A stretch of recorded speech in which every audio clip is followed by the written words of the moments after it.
नब्ज पकड़ने की कोशिश करते हैं, उनको बड़े श्रद्धा भाव से देखते हैं। आप बताइए कि बजट से पहले बाजार में करना क्या है, किस तरह से जाना है बजट में, और अगर कोई शेयर आपको सूझ रहे हो, 3-4 शेयरों की अगर लिस्ट आपके पास हो तो अभी शेयर कर दीजिए लगे हाथ, फिर हम चर्चा को आगे बढ़ाएंगे। धन्यवाद अभिषेक आपका, और आपको, कविता जी को, पूजा जी को और सभी को हमारे तरफ से शुभ दिन पहले तो।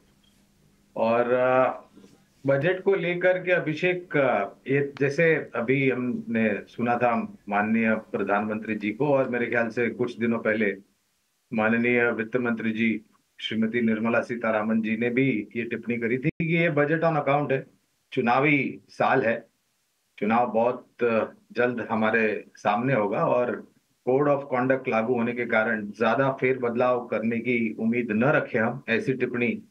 और प्रधानमंत्री ने जी भी ये बात की, और कुछ दिन पहले वित्त मंत्री जी ने भी ये बात की थी। लेकिन कुछ क्षेत्र है जहां पर हमारा मानना यह है अभिषेक के, कल वित्त मंत्री जी जब बजट पेश करेंगे तो इन पहलुओं को जरूर ध्यान में रखेंगे और इन पर कुछ आवंटन भी करेंगे बजट में।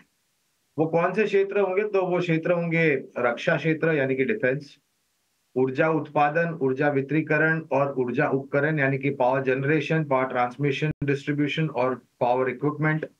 इसके साथ साथ भारतीय रेल से जुड़ी हुई सरकारी कंपनियां, रेल क्षेत्र पर ध्यान होगा वित्त मंत्री जी का। तो रेल क्षेत्र से जुड़ी सरकारी कंपनी और निजी क्षेत्र की कंपनियां हमें पसंद आती है।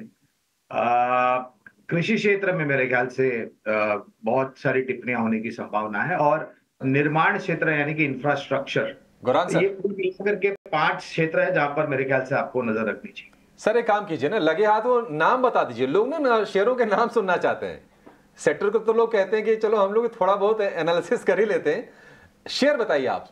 तो प्रयास करता हूं, इस पर मैं खरा उतरूं, ये उम्मीद रखता हूं। तो रक्षा क्षेत्र से एक कंपनी जो कि हाल ही में स्प्लिट हुई थी, कोचिन शिपयार्ड, केरल में प्रधानमंत्री जी ने, इन्होंने अपनी एक कंपनी कोचिन शिपयार्ड की कुछ रिपेयर फैसिलिटी को भी, जो कि सबसे बड़ी है एशिया में, उसका उद्घाटन भी किया था। तो कोचिन शिपयार्ड पसंद आता है डिफेंस में से। रेलवे में से काफी लंबे समय पहले अभिषेक, जब आईआरसीटीसी का इश्यू आया था, तब से कंपनी पसंद है, और आईआरसीटीसी के आईपीओ में हमने सब्सक्राइब की राय दी थी। परिवर्तन यहाँ संभव है। ऊर्जा उत्पादन में हमें पसंद आता है टाटा पावर। ऊर्जा वितरीकरण में पसंद आता है पावर ग्रिड।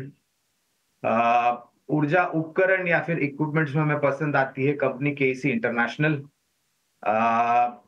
इंफ्रास्ट्रक्चर से जुड़ी हुई कंपनी में 2 नाम है हमारे पास, एक है केएनआर कंस्ट्रक्शंस, दूसरी है पीएनसी इंफ्रा।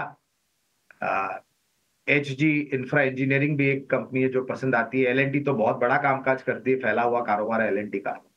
और कृषि क्षेत्र से अगर मुझे फर्टिलाइजर में कुछ पसंद करना हो तो वो होगी एक निजी क्षेत्र की कंपनी, दक्षिण भारत स्थापित कोरोमंडल इंटरनेशनल।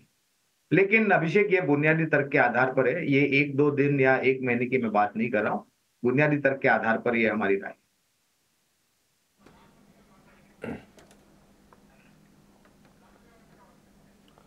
ठीक है, तो ये तमाम शेयर आपके लिए, आप फिर से नोट कर लीजिए। Cochin shipyard, IRCTC, Tata power, power grid, KC international, PNC Infratech, LNT और कोरोमंडल इंटरनेशनल। बेसिक 3 थीम्स में से गौरांग सर ने शेयर चुने हैं।